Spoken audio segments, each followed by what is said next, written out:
بطلع حاجه البسها. ليه؟ انت رايح فين؟ رايح اشوفك تعيش. رايح المكتب طبعا. طب وفين اللي وعدتني بيه؟ انت مش واخده بالك انك عماله تزن كتير؟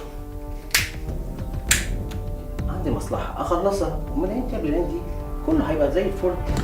استاذنك اسيب حاجه البسها.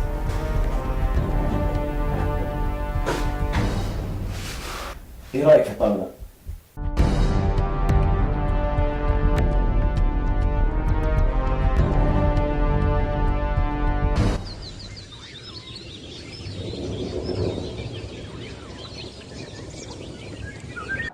احنا تاني مرة على التوازي نيجي ونقعد نفس القعدة يا عم النجم. يا محمود هو احنا كنا لقينا حاجه وما لقيناهاش؟ انا كرهت الكلمة دي عادل، مش عايز اسمعها. وبعد اذنكم نشوف الجثة القتيلة دي من الميت من المرة اللي فاتت دي. صاحي والله صاحي، شفته صاحي.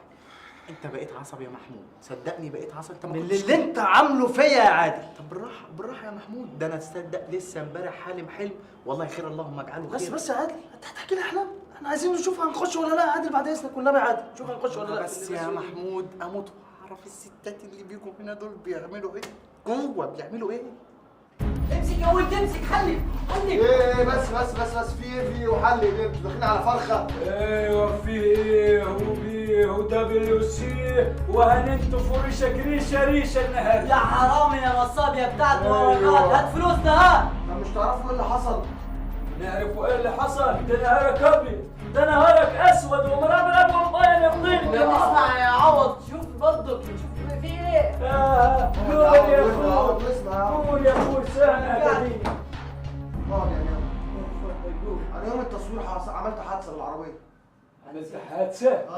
دخلت المستشفى وعلقوا لي محاليل. محاليل ايوه. علقوا لي ما محاليل. هو باين عليك. وين يعني ما شايفش انا المحاليل دي؟ تعال اهو بص. وين؟ شايف النقطه دي؟ انت شايف حاجه يا قناوي؟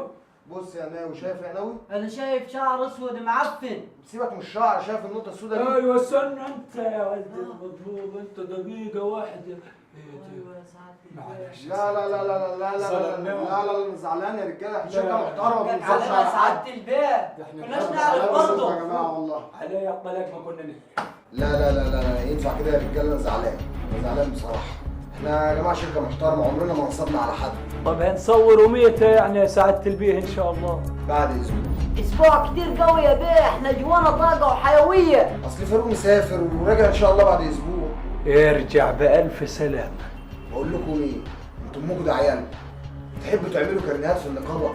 تاني اسمعوا بس، هيبقى لكم كارنيه نقابه زيكم زي الممثلين، وتبقى زيك زي فاروق زي اي ممثل بيمثل ومعاك كارنيه من النقابه. صحيح يا عوض. ايوه وماله. بس كارنيه النقابه ده عشان يتعملوه لازم كل واحد فيكم يدفع 200 جنيه. 200 جنيه تاني؟ 200 جنيه، ما هو ده لازم مصاريف. ده انا والله حتى كريم. عامة يا قناوي هي ما جاتش على المرة دي، احنا اتنصب علينا كتير قبل كده. اديله 200 جنيه. اتفضل. خلاص ميعادنا بقى بعد اسبوع على كوبري 6 اكتوبر الساعه 3 العصر. الله يسلمك يا سعد، اشوف وشك على خير. الله يبارك فيك. مع السلامه مع السلامه مع السلامه مع السلامه. يلا يا كبر ان شاء الله. باذن الله.